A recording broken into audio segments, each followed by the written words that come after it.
You're listening to 5 Things with Lisa Birnbach. Hi, it's Lisa Birnbach. Happy October, friends and neighbors near and far. It's really fall. It's October, but it's supposed to be 90 today, and it doesn't feel like it's supposed to in quotes. What does a fall day feel like? Do you remember? Don't you find that you forget year after year what normal is? But we know our climate is a damaged thing, and I find it very hard to figure out what to wear every day. Now, if I've told you this before, I apologize, but when I was growing up, a long time ago, it was a different century, there were 4 distinct seasons in the Mid-Atlantic region. Spring was a whole season, I tell you, a whole season, not a day or a week. And I'm being serious. I owned a garment called a spring coat because in those days, it could be very blustery and they hadn't invented quilted jackets or jean jackets. So you had a coat for spring. You had a heavy winter coat, which was a wool coat.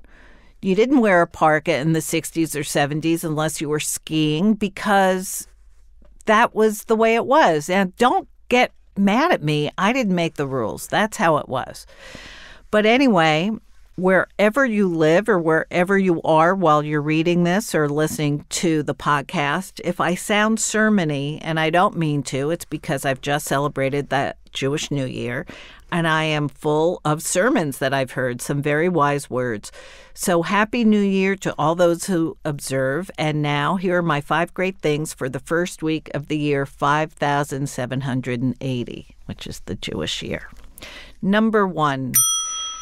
After hearing a wonderful sermon about the environment and sustainability from a rabbi whose mother is a longtime lawyer for the EPA, I want to thank my friend Diane and my partner's daughter Izzy for being the people in my life who patiently remind their friends, including me, to be extra conscientious.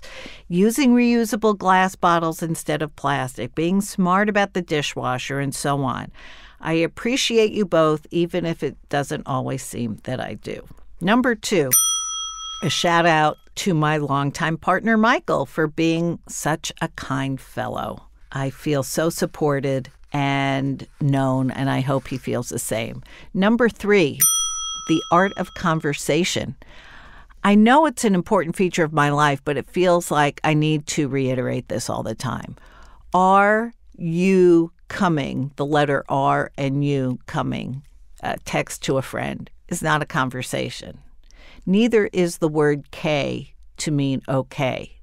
We have come to rely on text as a painless and static-free way of connecting, but it's not connecting, guys.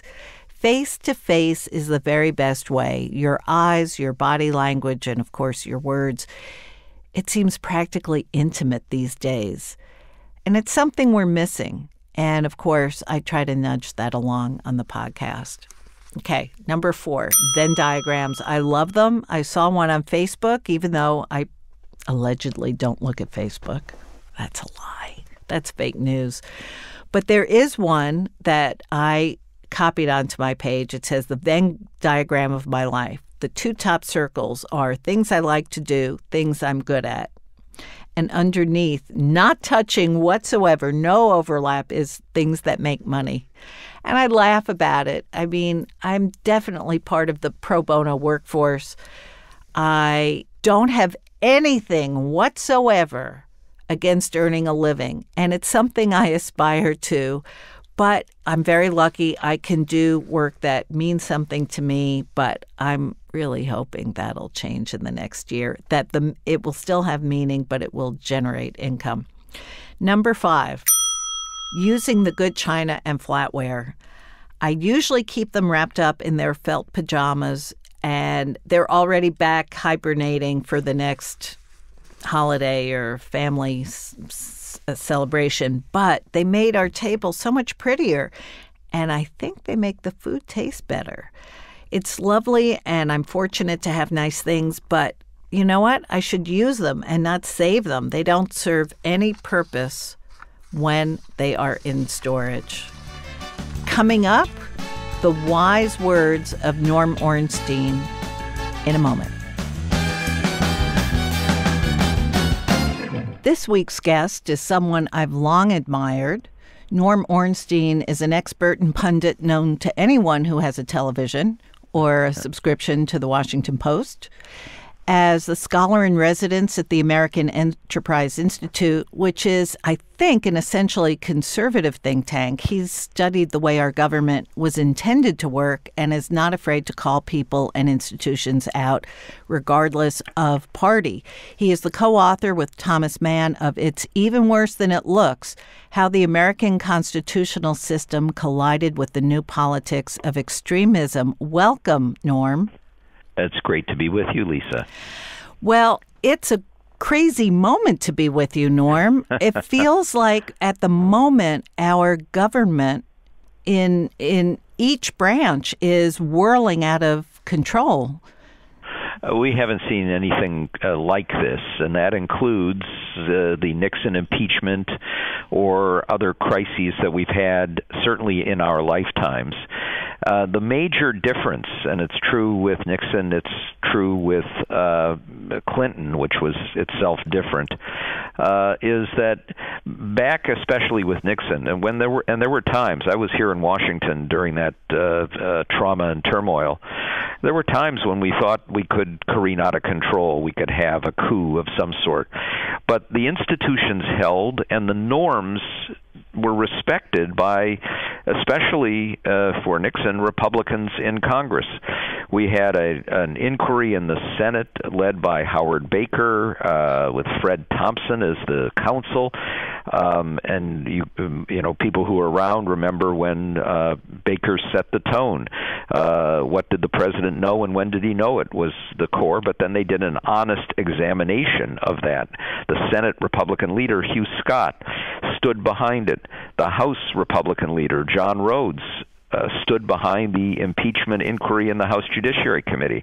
We had people like William Cohen and Tom Railsback and M. Caldwell Butler, conservative Republicans who followed the law and the facts. We had Barry Goldwater, who joined the group going to Nixon after the House inquiry had made it clear that he was going to be impeached and removed from office, to get him to resign. We had a Supreme Court that voted unanimously to get the Nixon tapes. I'm not sure what this Supreme Court would do, and if the same thing occurred, it would probably be a 5-4 vote.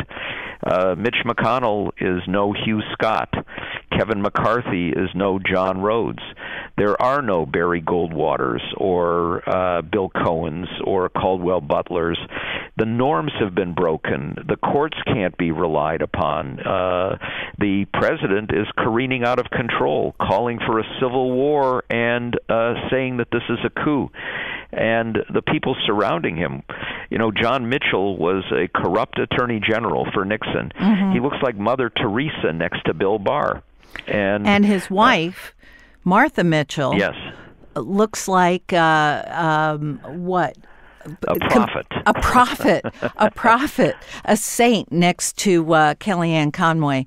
I wonder, not that she's married to the Attorney General. First of all, we had, at that time, Watergate. I was in high school. I was riveted to it. It was the best TV show at the time. I binge-watched it.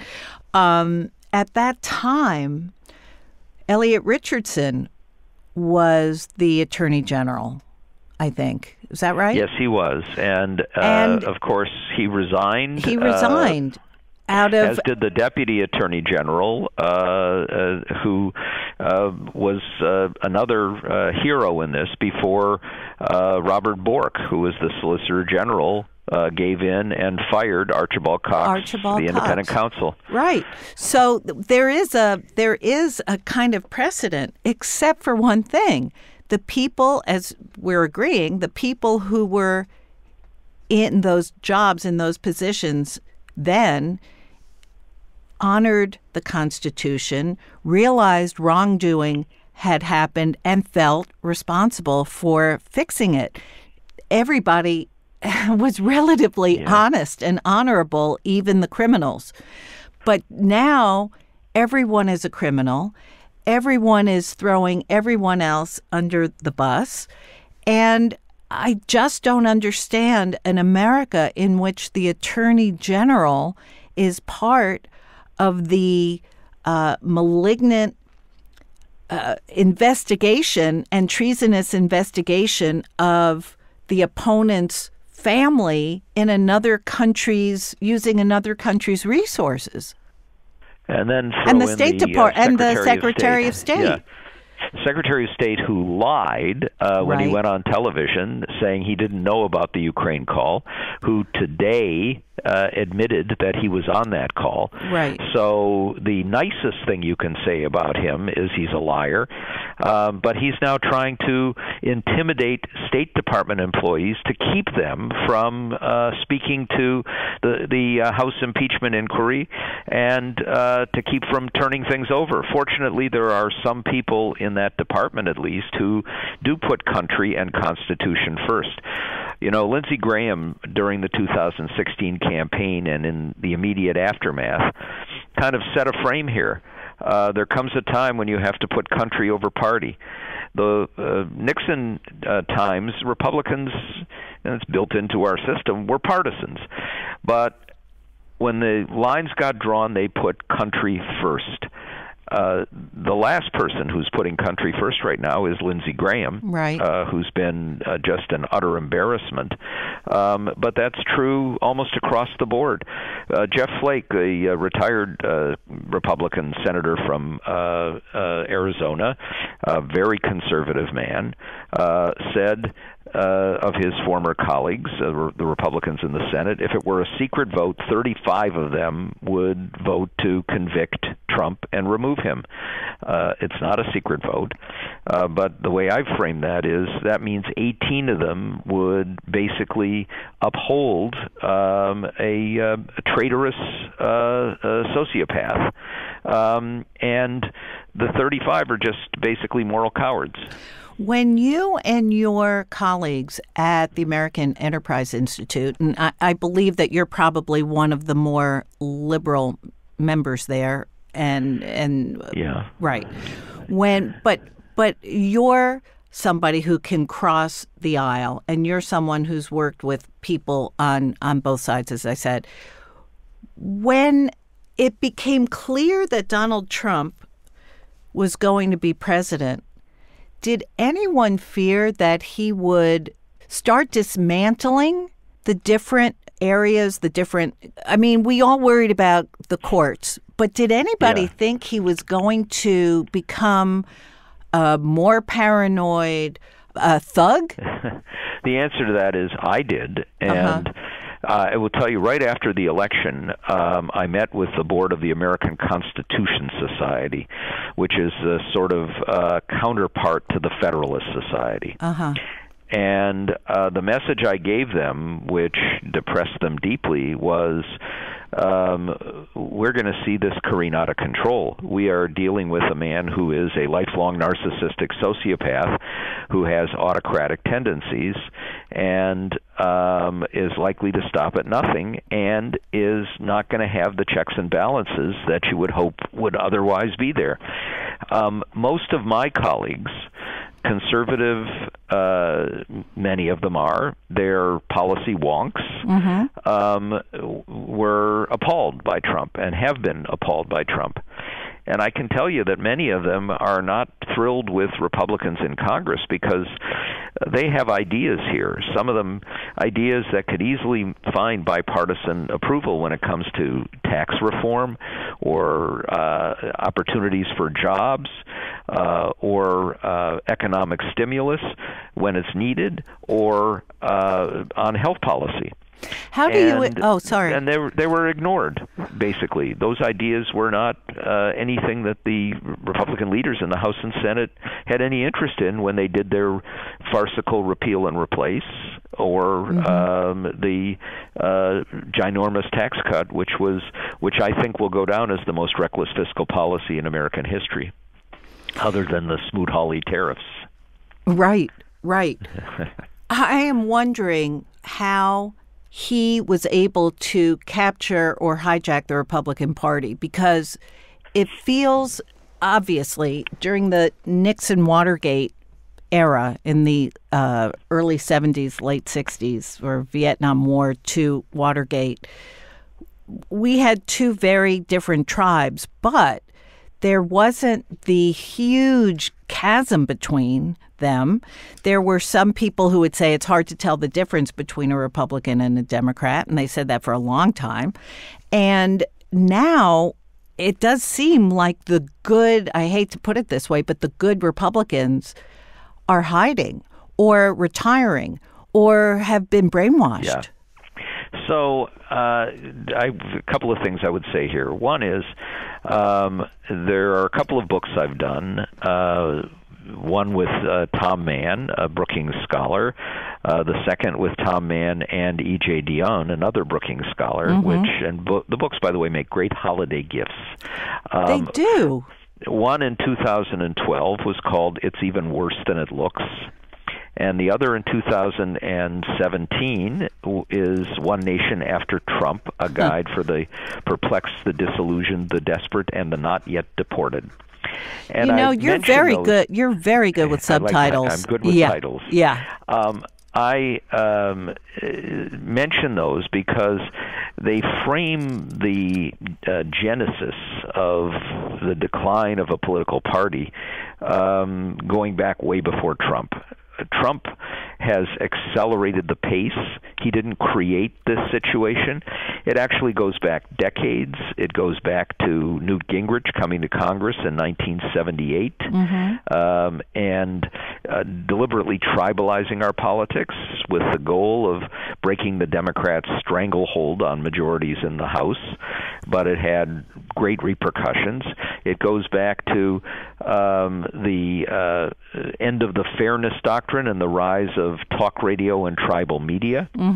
It was accelerated by the populism of the late 1980s and early 1990s that brought us Pat Buchanan and Ralph Nader and Ross Perot, but then even more by the financial collapse in 2008. And I would say that the biggest mistake Barack Obama made as president in his domestic affairs was not prosecuting a single one of the miscreants in the financial world who got us into this mess. Yeah. And when a public saw that they were suffering, losing their homes, having their homes, which meant their savings decline in value by 40 or 50%, losing their jobs or being stuck in dead-end jobs, and they saw the people who created this walk away free and get bonuses. Right. That fueled a kind of populism and anti-Washington effort, which in turn was accelerated by a Republican base and the leaders in Congress. And that led, perhaps inevitably, to a figure like Donald Trump. But I think what's also happened here, I don't see this as a traditional political party anymore that has a philosophy but works within the framework of a system that demands coalitions, cooperation. I see it more as a cult that has more of a theology than a philosophy. The theology starts with tax cuts at any time, especially for the rich, whether times are good or times are bad, whether you need a stimulus or you don't, in part with a goal of blowing up government. And that's another part of the theology. It doesn't look at a reality of what the implications are for policies. It starts with a kind of belief that if we don't have government, people will have freedom and they will breathe it and everything will be fine and dandy. It includes now a rejection of science because that can contradict your theology. Yeah, science. And it also means that if you go against the theology, you will be shunned as in a cult. Right. And that's why people, we look at, we have these explanations. Well, they don't want a primary from the right. accurate in many cases. And now you have a president who would use that kind of intimidating factor and who's managed to get 90% support from the people who buy into the theology. And in a tribal world, some of them may want to leave and become lobbyists, and they need clients. But when you look at people like Bob Corker of Tennessee, Lamar Alexander, who's retiring now, Tennessee, yeah. Neither of those things apply. Right. But, Corker, who was a fiscal conservative, voted for this reckless tax cut, voted for many of the nominees who are clearly corrupt and some of whom lied directly to Congress. Lamar Alexander has done nothing to suggest that he would push back against any of these things. That's what happens when you have a kind of cult. So if it turns out that, and I'm trying to be very cautious, if it turns out that the president is guilty of treason, if it turns out that he is corrupt, if it turns out that he's invited other countries to meddle in our elections, or if he's welcomed them into the secret, voting brain that flows like electricity under Washington, if all of that is so, will he and Americans, the popular vote, let's say, and even the electoral college vote somehow, despite Putin's influence, turn out not to welcome Donald Trump to a second term? Will he honor that, do you think? I think we have to worry about the lengths to which he will go to stay in office. Part of the reason being he knows what he did. Yes, to avoid his jail sentence. Prosecution. Right. One of the kickers here is you can imagine a deal cut where, all right, I'll leave, guarantee that Mike Pence will pardon me. Right. But that doesn't apply to state crimes. And I doubt very much that the New York State Attorney General or the New York DA would agree to any of those terms. What would be particularly delicious is if that kind of agreement took place and then Pence reneged on it. But we're nowhere near there yet. Yes, and we're nowhere near there. When you have a president who is basically quoting approvingly in his tweets a warning that this would result in a civil war. Right. When you have a president who takes an impeachment inquiry and calls it a coup, when you have lawless behavior by his chief advisors and by cabinet members who almost daily violate their oaths of office, and his children. And his, it's a corrupt family, and it's almost like a crime family. So we don't know how all of that plays out. And the real question at some point is going to be how strongly civil society and the people in government who still do believe in their fealty to the Constitution. We're seeing that today with some courageous moves by people in the State Department defying Pompeo and coming to the Hill and agreeing to do depositions. We saw it with the whistleblower and another hero who's not getting the attention he should, the Inspector General of the intelligence community, who was a Trump appointee. Right. And we may see that with some in the military. I'm deeply disappointed that Jim Mattis, who left as Secretary of Defense, has said nothing after his departure.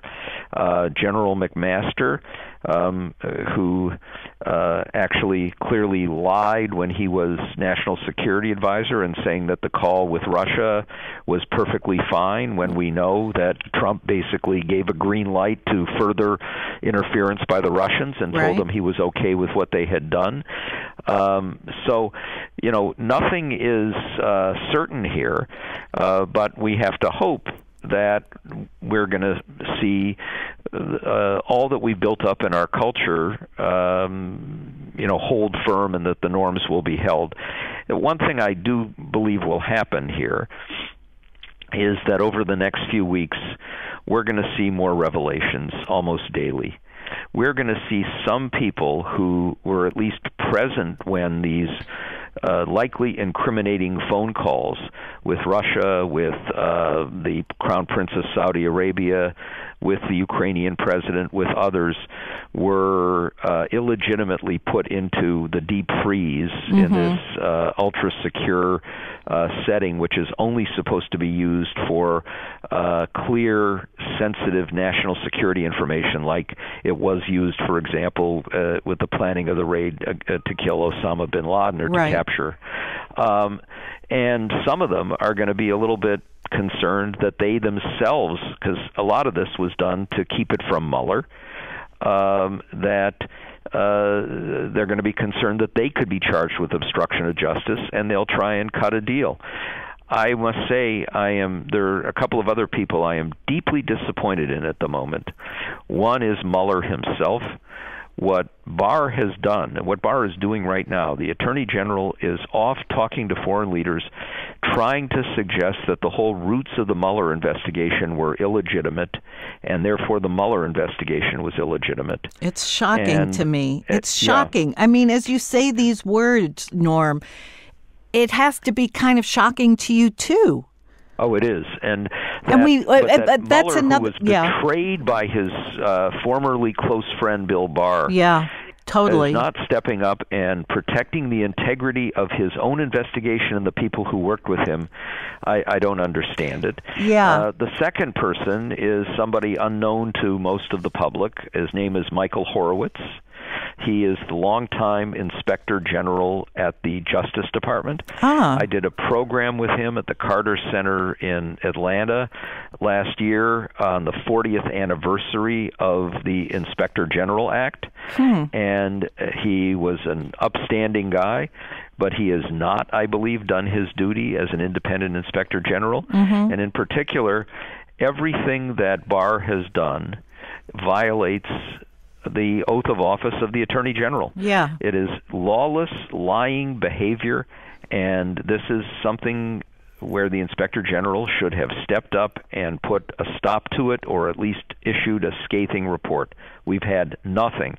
We had nothing from him on what we know was outrageous behavior during the campaign when Rudy Giuliani was getting information from elements in the New York FBI who were deeply hostile to Hillary Clinton, and he said it on television. And they were manipulating, among other things, the computer that they had from Anthony Weiner, holding back information and then pushing and, in effect, blackmailing James Comey into those letters right before the election that had a profound impact on the election. Absolutely. This is shocking to me, and I want to see a greater spotlight put on Michael Horowitz to step up and do the job that he's there to do. It does feel when you start listing what's right and what's wrong that the imbalance is profound.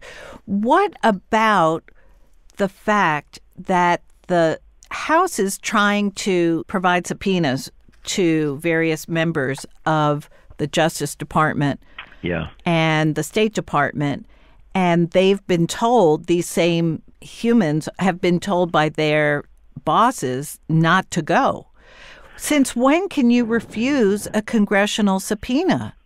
Since now. Yeah, exactly. I mean, there are I know occasions, you are, but what am I? Yeah.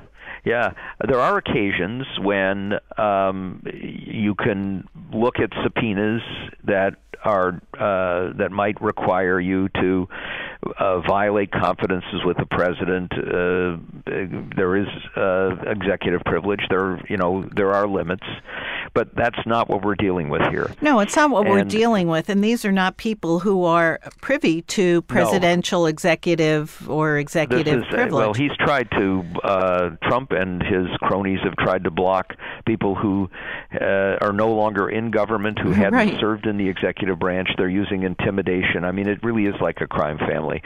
And here, one of the challenges is that in the past, when we've seen subpoenas resisted, they can drag through months or years in the court system. This is where we need an independent judiciary to step up and make it clear that the constitutional system is crystal clear when it comes to these things, and do it in an expedited fashion. And I wish I had confidence that that will happen.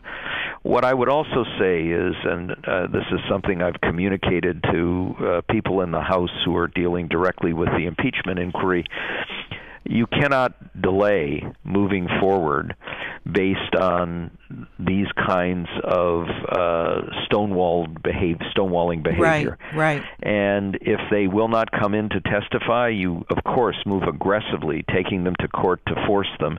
In some cases, you might use your power of inherent contempt, and I'd be perfectly fine with taking people who are defying legal action and throwing them in the pokey inside the Capitol. Yeah. Which has happened in the past, although in the very, very distant past. But in the meantime, you can bring in other witnesses. Bring in people who served in key positions in the intelligence community in the past under both Republican and Democratic presidents with, pristine integrity.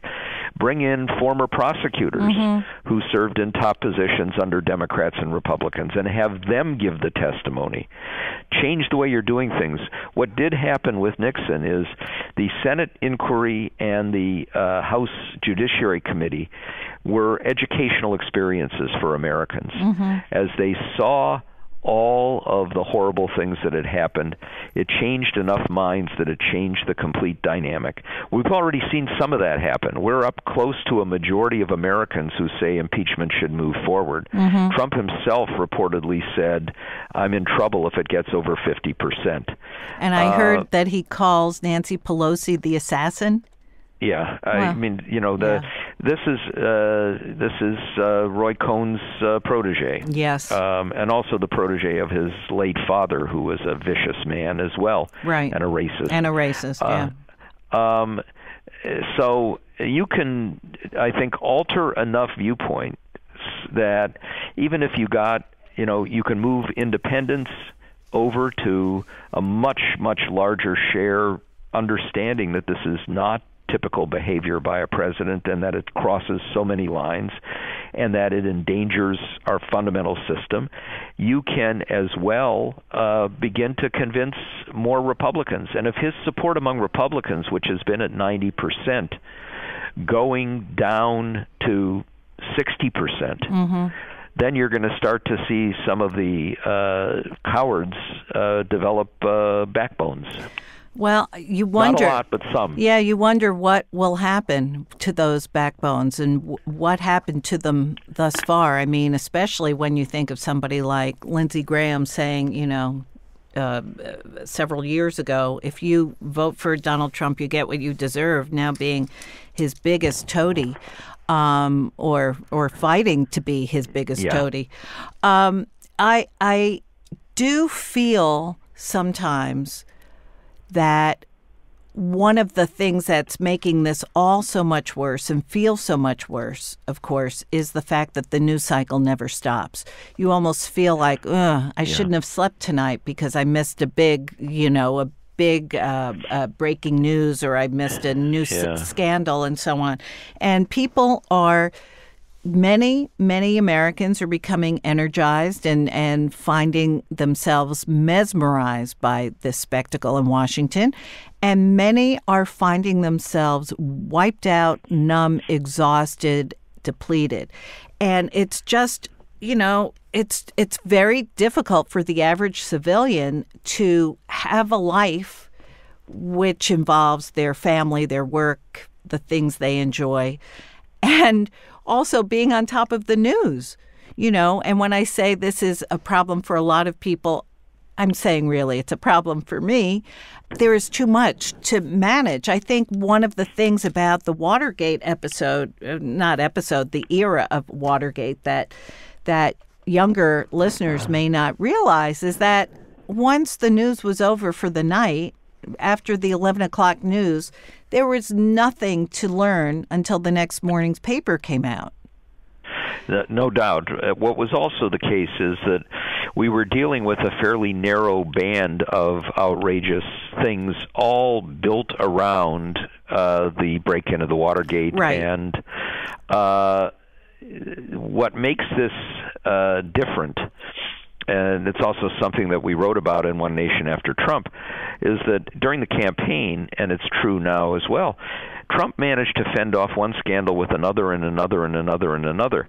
What gets a public outraged, and most people don't pay attention to these things, much less really close attention, is when there's something out there that is pounded at day after day, and it penetrates enough that people say, whoa, this is different, this is bad. Mm-hmm.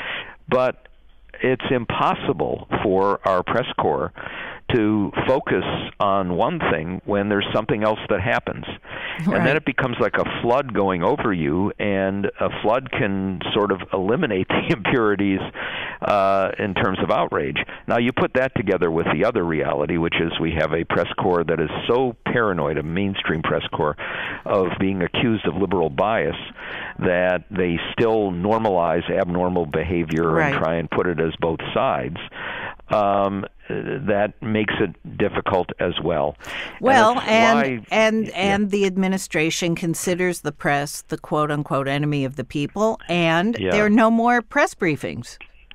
And, what about that? The press, which is outrageous itself, but a press corps that is called the enemy of the people, whose fundamentals are themselves under challenge, react like a battered spouse.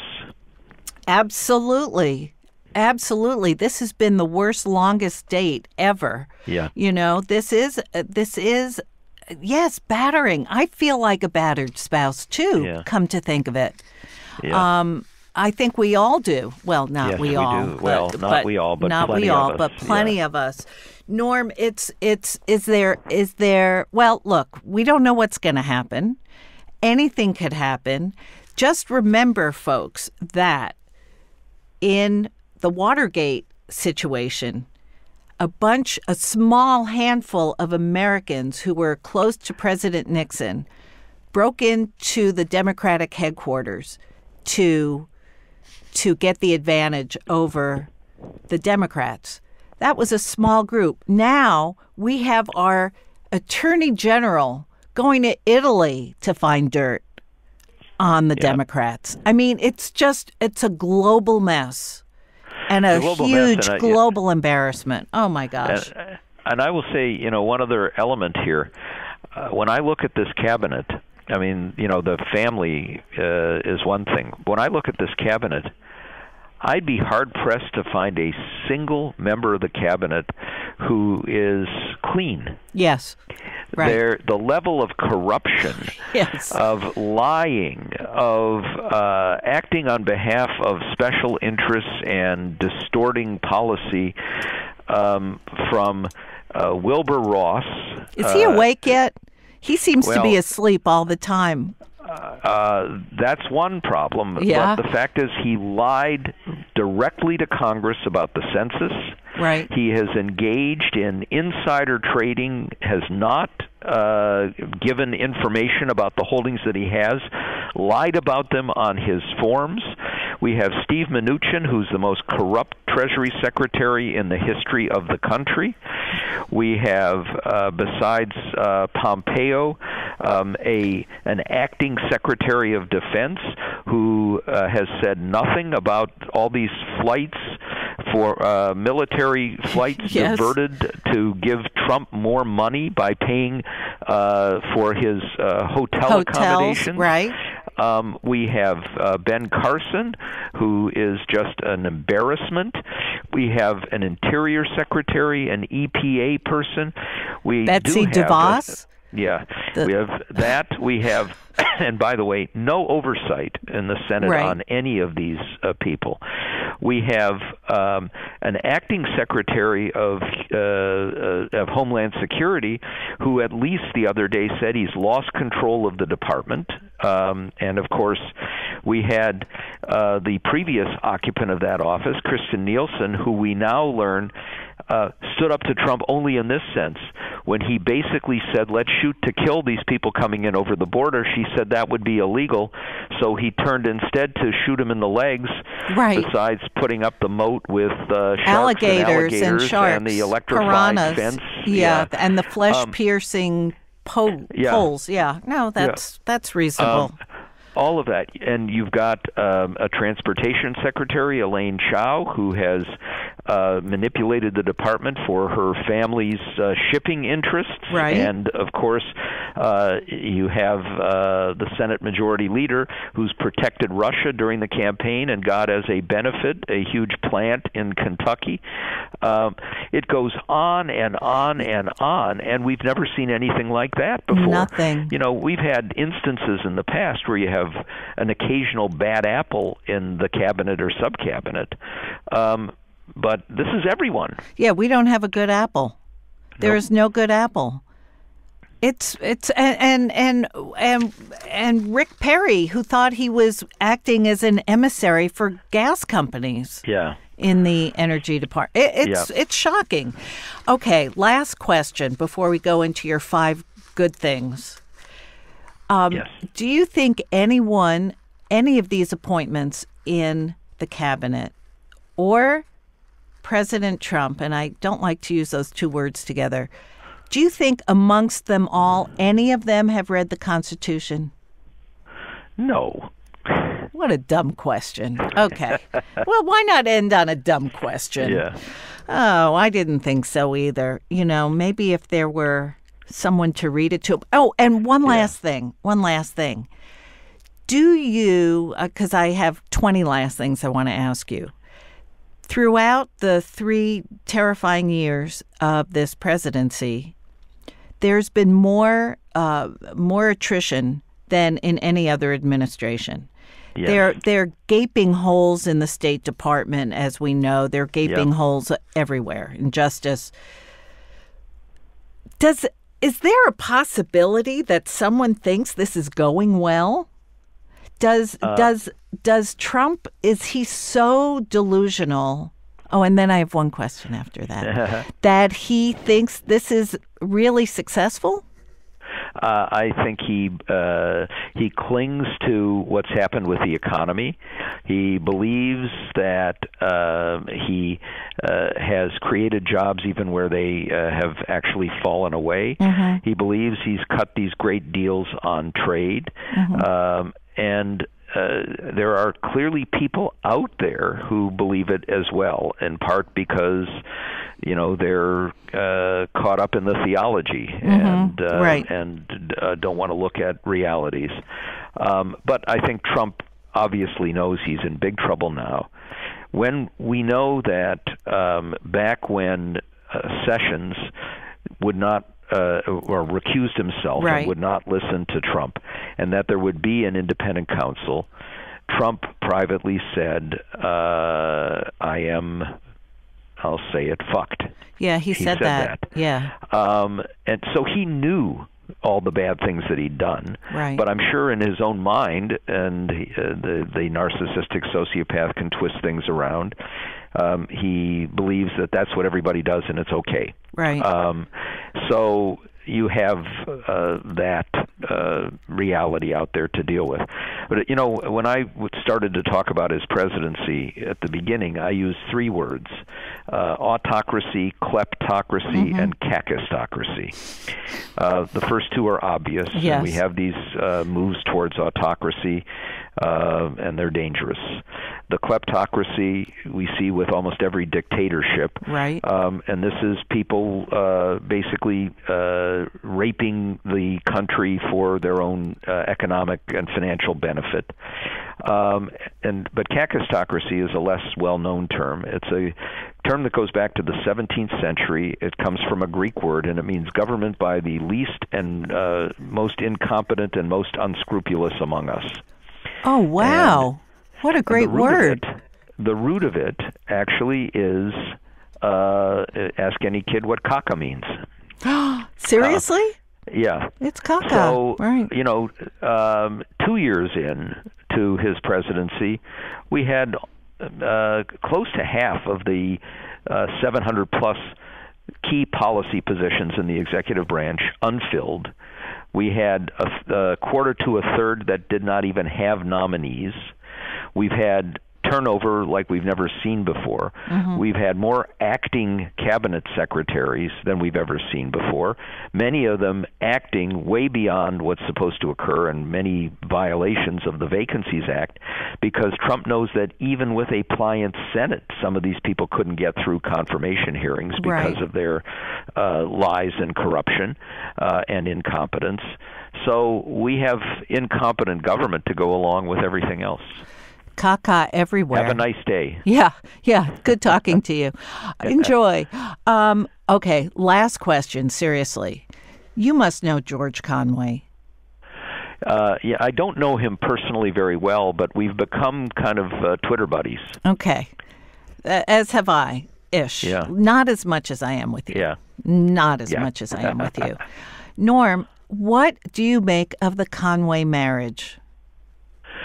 I'm not sure. I really am not sure. I will say this. I do not believe those people who think that it's all a game, that they've concocted this as a kind of heightened version of Carville Madeline. Right.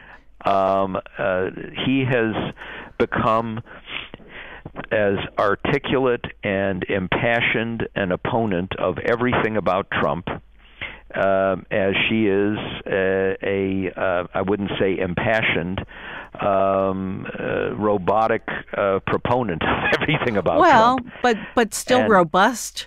Yeah, Lee. And I'm not sure. There may have been something in the interaction between Kellyanne and Trump that really has enraged Conway.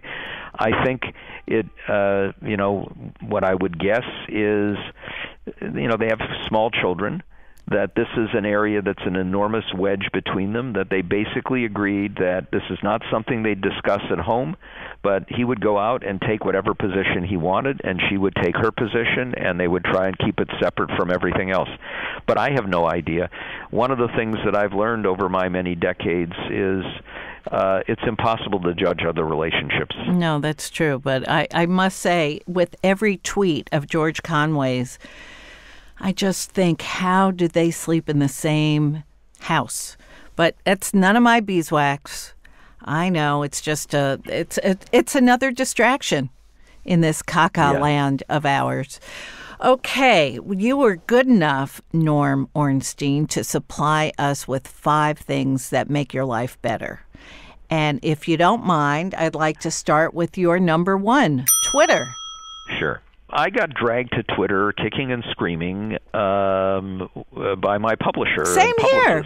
Yes. The publisher. Yes, and because they make us do that to promote our books, because they don't do that anymore. And, I thought, it's 140 characters. I'll probably say something really stupid and then have to live with that. What am I going to learn from it? But I quickly learned that it was a really good thing in a number of ways. One is, I discovered that if you really wanted to find out what was going on in the moment, you don't turn to CNN.com or even turn on the television to listen to one of the quote-unquote news networks. That Twitter gives you the best filled-out picture of people who are on the ground. Mm-hmm. The second is, I'd say half of the things that I read come from Twitter, including a lot of things I would never see otherwise. Mm-hmm. And it's people either putting out their own op-eds or articles, or saying, boy, this is something you should all read. And I do some of that myself, must-read things. Right. And, of course, one of the great pluses of their architecture is you can see something if you follow people who you trust. Click on it, read it, go right back to what you were doing. For me, the bigger benefit has been that it's a catharsis. I've got a lot of people who follow me, and instead of yelling at the television set, yelling at the wall, throwing things. I can vent on this medium and get responses. And it becomes an avenue for a little humor too, where I can have a great line and not just have to say it to myself. So it's been a real catharsis for me, and I have to say I've made friends that I wouldn't have otherwise. Yeah. Some with celebrities, and they've proven to be really nice friendships. But others with just people I wouldn't necessarily have known. Some of the really remarkable former prosecutors who are active on the medium, with historians. Yes. And that's been really nice. You develop a community on it. So that's been a big plus for me. I have to say that my introduction to Twitter came exactly before my last book tour. My publicist made the account. I didn't even make it. I didn't want it. I didn't think I could use it, and I'm addicted to it, and I know I am. And before Trump, Twitter was full of the funniest stuff. It was a place for comedians to try out material, and I adored that. Yeah. And followed mostly just news sources and comedians. Now I follow a lot of people I respect, including George Conway, including many Republicans who have a very refreshing take on what's going on and very helpful. And so that's it. Okay, number 2 is your debate foundation. Yeah. So just, a little backstory here. I lost my son at 34 in January of 2015. He was a brilliant young man who was a national champion high school debater, went to Princeton, went out to Hollywood, and at 24 had a psychotic break. I'm still not sure what caused it, but spent 10 years in agony. Part of his brain disease is what's known as anosognosia, which is you have no insight into an illness. You don't believe you're ill. One way of expressing it that people can understand is somebody with anorexia. You tell them you're skeletal, and they say, "Oh, come on, I'm obese. Look in the mirror." Right. That's one version of that. But if in this country you're over 18 and you refuse treatment, there's nothing anybody, family members, professionals, or others can do about it. So he died accidentally of carbon monoxide poisoning, but driven by his illness. And we've created a foundation in his memory, the Matthew Ornstein Memorial Foundation. And we're doing two things. The first, as you mentioned, is in the debate space.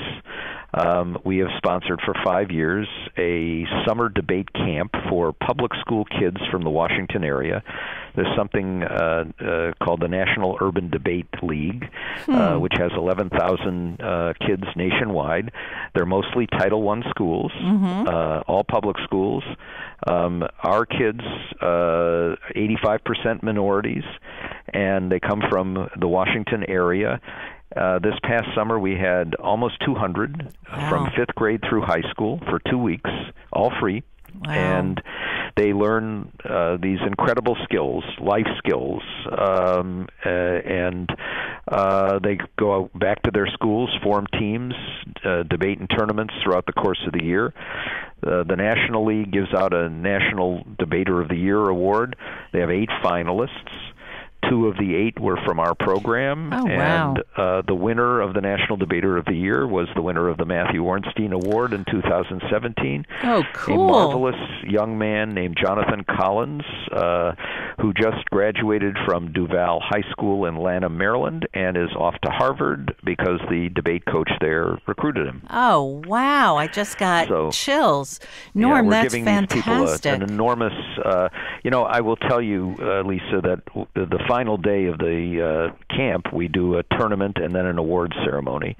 And my mantra at the awards ceremony, and we'll get 500 people there, families, grandparents, parents, siblings. A lot of the kids now who are going into the debate camp are siblings who saw their older brothers and sisters do this and want to do it themselves.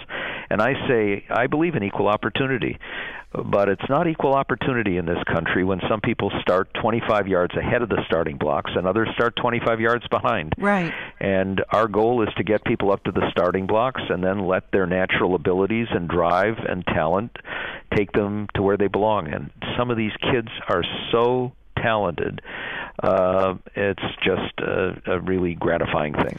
Well, and the debate. One of my kids was a debater in high school. The mental agility she had to work on and develop, and that she achieved through having to come up with a retort, having to rely on her wits, having to think fast and on her feet was extraordinary. If you can teach kids to enjoy debate and feel good about themselves doing it, that's an incredible gift. That is a leg up. Of course. And you learn all sides of issues, and you have to debate them, and you do it in a civil fashion. It's a really good thing for a tribalized country. How do you support the foundation? Where do the funds come from? Do you do a lot fundraising? of them they come from us, and we do fundraising. We are grateful for contributions. You can go to Ornstein, MORNSTEIN.org. Okay. But we're determined that these kids are going to get this camp, which includes breakfast and lunch every day for the 2 weeks, for free. We're not going to charge them anything, and there's gratitude on their part and the part of their families. And I'll tell you, a lot of these are working class families. Some of them really struggling. The degree to which the parents just knock themselves out to make sure that these kids can get to the camp every day is itself inspiring. Yes, I'm sure. Yep. And then number 3, is it the same Matthew Ornstein Memorial Foundation that works on?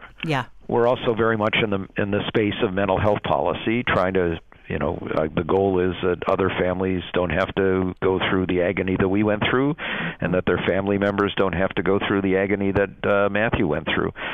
So one of the main things we're doing here is a documentary that will be on public television probably in April,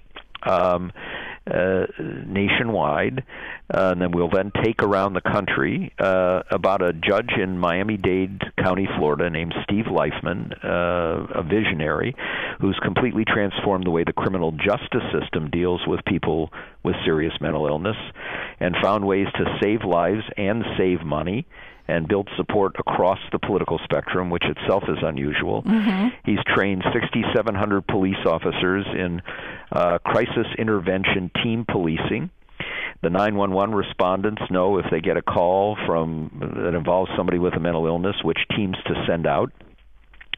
They used to have an average of 25 shootings, deaths a year in this huge county. Just in that county. In that county, it's the 7th most populous in America, from encounters between police and people with mental illness. Now they're down to less than 1 a year on average.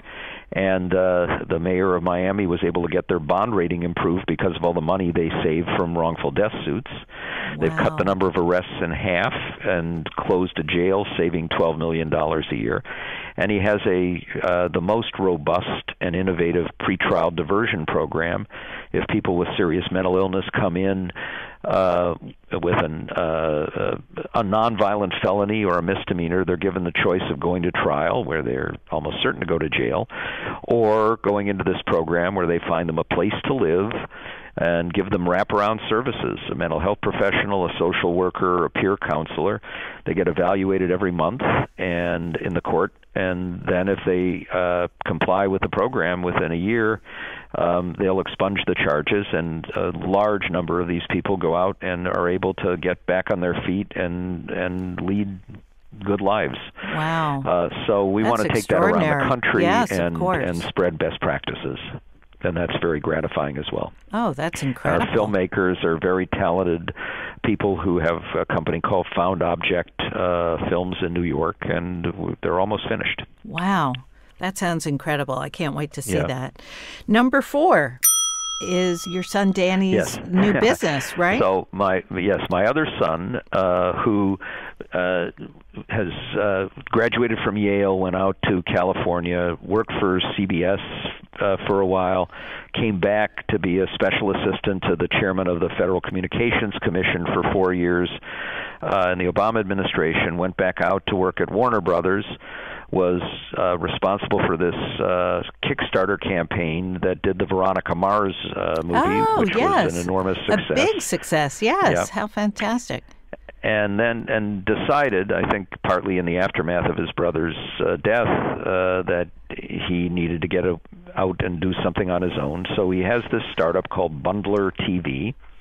You can go to it at bundlertv.com, do an interactive quiz where you demonstrate what television you need, must have, what stuff you'd never look at. The same with movies, your internet needs and proficiency, and then he has an algorithm that will give you 3 bundles that strip away what you don't need and don't need to pay for with discounts and save you money, and then you can do it through him and you'll get 1 bill a month. He does all the back office stuff. And the second part is a handy-dandy guide, which is wonderful if you've ever tried to search for something on cable, where you can put in almost any movie or TV show, and it will give you almost instantly a description, a précis, and then links to where it is. So if it's on Hulu or Netflix or Amazon Prime, and then you can go right to it. Oh, wow. So I use the guide every day. Wow. Yeah, when we put the guide on our TV screen, it makes me my eyes water sometimes. I just don't want to. Well, and then you got to go through with every little, just as an enormous pain. So just to give you an example, we had heard about this Israeli television series called Srugim. Oh, I've heard it's great. Yes, and it's terrific. It's almost like an Israeli version of Friends with modern Orthodox 30-somethings. And so we heard about it, and I went on Danny's guide, and it immediately showed me that it was on Amazon Prime, and we went right there. So finding it on Amazon or finding anything on Netflix is a challenge. Have you seen Shtisel?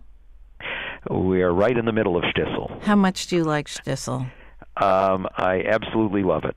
That is the correct answer, Norm. Yes. That is the only answer. Yeah. I love it so much. That they are writing season 3 now. I didn't, the downside to something like Srugim or Fauda is you get to the end and you want more. Right. And with Srugim, they did 3 seasons, and they were planning on doing a 4th, but then it stopped, and so it ends when you don't want it to end. I know, and but I was, hearing the same thing with Shtisel. No, that's great. That was happening with Shtisel, and then the international community of fans, enormous demand, made them. I mean, and they wrapped it, I think, in 2014, and now they're doing it again.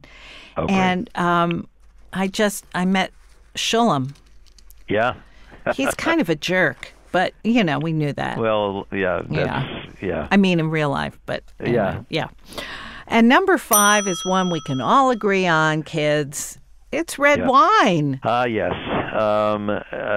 I did not grow up in a family that drank wine except for an occasional shot of Manischewitz. But the first teaching job I had was in Italy, and way back in Bologna. And I learned to appreciate wine a little bit, and I've appreciated it more in the years that have followed. And in this stressful time, a nice glass or 2 of a fine red wine, and there's so many good ones from around the world, helps. Yeah, we're working our way through Malbec right now.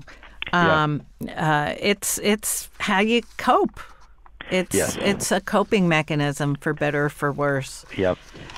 Hey, Norm, thank you so much for your time. Thank you so much for your insight, and all the best to you and your family. Thanks. And I hope we'll talk again soon. We'll do it. Okay. Thank you. Take care. Bye. You've been listening to 5 Things That Make Life Better with me, Lisa Birnbach. My guest this week has been Norm Ornstein, resident scholar at the American Enterprise Institute. You can follow Norm on Twitter at Norm Ornstein. He's great on Twitter. And I do want to mention, and you can find this on our website at lisabirnbach.com, that if you're interested in learning more about his foundation, it's mornstein.org, mornstein.org. You can subscribe to this podcast on Apple Podcasts, Spotify, Stitcher, Google Play Music, YouTube, and iHeartRadio. My blog is at lisabirnbach.com, and you'll find links and photos to things we discussed today. This podcast is produced in New York City by thefieldtv.com. My engineer is Jimmy Regan. My team is Spressa Arucci, Michael Port, Boko Haft, and Sam Haft. Until next week, stay cool if you can and act natural. Bye-bye. That was 5 Things with Lisa Birnbach. New episodes every Friday, if she remembers.